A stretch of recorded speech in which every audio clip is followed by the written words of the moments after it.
Hey guys, welcome back to, and if you're new here, welcome to the channel. This is Coach Dave, and we're going to be jumping right back into it with part 2 of the 2-part series of if I'm an avoidant and I've acknowledged it, how do I heal and stop being one?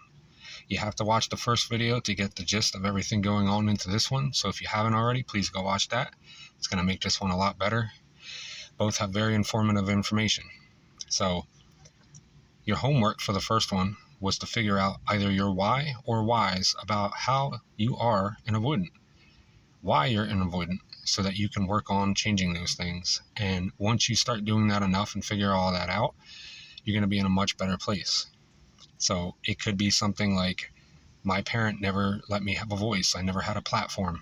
And you carry that through your life, and that's why you don't let your partner speak. That's why you don't care what they say. You let it go in one ear and out the other. That's why you dismiss them. That's why you push them away.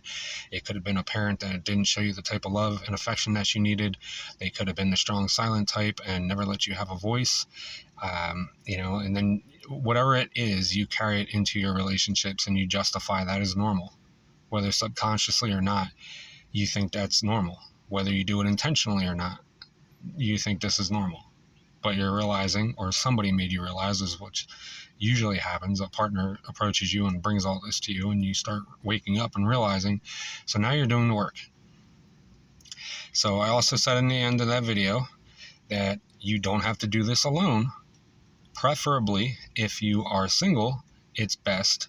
But I did say, do not break up with somebody and give them the lame excuse of, hey, I have to work on myself, I have to do this alone, because irregardless, you can do this with a partner, but you need to be very careful with it, because if they're willing to love you through this, you need to respect them, because more than likely you haven't been.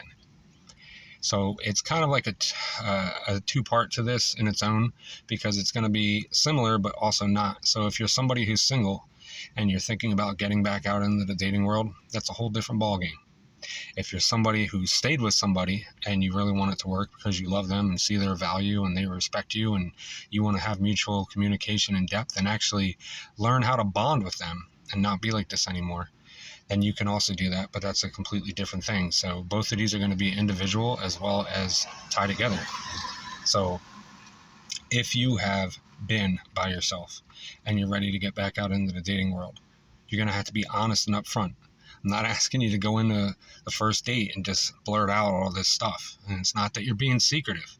Okay? We're not doing that anymore. We're not putting on a fake facade anymore. It's okay to put your best foot forward, but we're not going to put on a mask and pretend to be somebody that we're not. We're not going to match and mirror them 110% unless it's authentic. We're not going to play games, and we're not going to BS them. We do not do this anymore. If you've been actually doing the work, you're going to be your true authentic self. It's okay to be vulnerable and let people in little at a time. But you tell them that you're basically a work in progress. And if they're okay with that, great. If they're not ready for something like that, or they don't want that type of person, then you don't look at that as, oh, I'm a failure, I'm unlovable, see, I knew it was true, I should have just stayed the way I am. You just realize that not everybody is meant for you, and that's okay. As I always say, there's a new bus every few minutes full of women and men. You'll find your forever partner, and somebody's going to be okay doing the work with you or accepting you for who you truly are, not who you pretend to be. You don't do that anymore. You need to own up to that and remember that. And you communicate healthy. You accept their boundaries. You accept their wants and needs as authentic. You accept them for who they are, and they'll do the same for you in return. But we do not play games. We do not entertain others. We do not emotionally cheat. We don't flirt. We don't text. We don't line somebody up. We don't homie hop. We don't monkey branch. You don't do any of that. Okay? If you're going to act like that, you might as well stay single.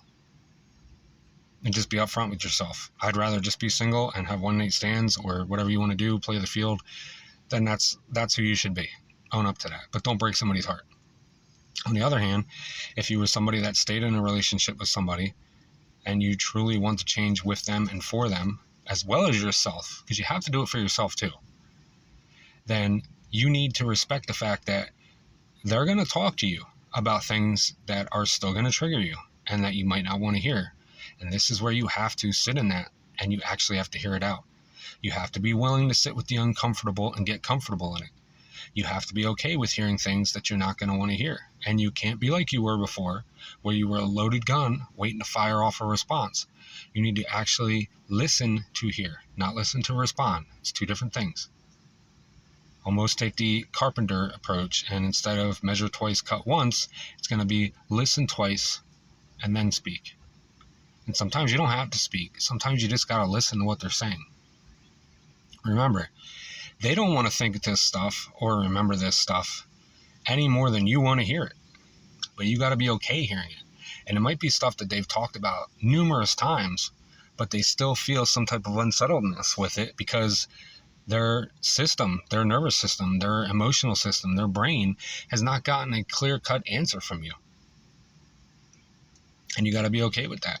And that used to trigger you, but it doesn't trigger you anymore. You got to remember that. You have to be okay in the uncertainty of what they're going to say. And they might still be mad at you. They might still be hurt. And you can't put a timestamp on how quickly they get on with something or move on from something.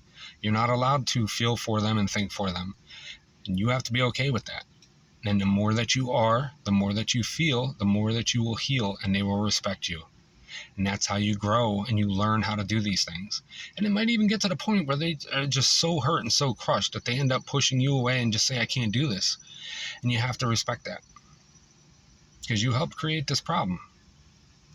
Now, I'm not saying it's going to go down like that, but it could. Just be prepared. You always want to think about the here and the now. Think about the positive and the negative. Okay? That's what growth is. That's getting through everything, the thick and the thin. So now, you are allowed, when they approach you, you don't dismiss them, you don't push them away, and you don't avoid. You are allowed to take time to process. This is a learning experience for you. You are allowed to take time to do that before you approach and speak. But make that known. Just give them that little bit of reassurance. There's nothing wrong with doing that. And it's a huge thing with avoidance. They don't like to do that at all. You just make it known, hey, I need a little bit of time. We are going to talk about this. This is important to you. It's important to me. I just need a little time to process this, and I will come back and talk to you about it, okay? And now it's not going to be like it was before, where you had no intention of doing that. And then 3 to 4 days later, they've given you space, and then they're like, hey, I'm just checking for an update. When are we going to talk? What's going on? And then you completely blow them off again, or you get mad at them. It's not going to be like that. You asked for the space. You're going to go back and you're going to initiate. That's right. You're going to initiate the conversation again. And you're going to pick up the pieces and carry on with the conversation, because you're the one that needed time to think about stuff. So you better have been doing the work. But you give them that respect, and they will really admire you for it if you let them know. Give them reassurance, like, hey, this is what I need to do. It's not that hard to communicate. And like I said before, once you start doing that more often, repetition is the mother of all skill. It's going to come like secondhand nature. And it's going to make both of you closer. And that's what you want. You want to be closer. You want to heal. So you reapproach and you start the conversation. You don't get an indefinite amount of time to just lollygag and not think about it and avoid and just do other things and sit on your phone and never put any effort in. We don't do that anymore. Once you start doing that, you're going to start bonding more. You're going to be open more. You're going to be willing to receive the good and the bad. You're going to be okay with that. You're going to know how to handle that. You're going to know how to internalize it instead of pushing it down and ignoring it because you just want to bottle it up and evade. We don't do that anymore. But you also need to set healthy boundaries for yourself about how much that you're going to take before it overwhelms you, because you don't want that to happen either. Remember, after all, you're a human too, and you do have wants and needs, but it's not all about you. It's not just inward thinking, it's outward as well. So put yourself in your partner's shoes and think about their thoughts and feelings before you speak, as well as theirs when they are speaking to you. It is a constant effort. And if, again, back to the other side of things, if you are in a new relationship, remember, you need to take time to understand your partner. Remember, we're doing the work here. It's okay to be vulnerable. It's okay to not ignore somebody. It's okay to not entertain other people. It's okay to take the good with the bad. You have to learn how to do that and continuously keep working on it. We don't just do it for a couple days and then be like, I'm good. We don't do it for a couple weeks and then just say, I'm good. This is a lifelong thing, okay? It's not a race, it's a marathon. It's just you versus you, better than you were the day before. And this is how you heal, and this is how you grow. And if you feel like you're getting to a sticking point or you're having a plateau, then you either work with your partner or on your own accord to get the help. You do something else or add an additional thing, of therapy maybe, or a psychotherapist, or whatever else you have to do to get where you need to be. But we do not use people to get where we want to be. We do not blow people off and blame them for everything, or you're giving me too much, or you're just, lashing out at me and making me feel like crap. We don't do that anymore. Think about everybody that you've put through that on your way up. It's uncomfortable. Nobody likes to feel this way. But you got to do the work, and this is part of it. Part of it is seeing yourself in the mirror for how ugly you have been. And there is beauty in that, because that's real strength. Weakness is running away from everything and just avoiding and acting like there's nothing wrong with you and it's everybody else, and you guys just weren't compatible, and you'll find somebody that just accepts you for who you are and everything. And those relationships don't work because they're toxic, because neither one of you is emotionally available. And that's why you think they work and they don't.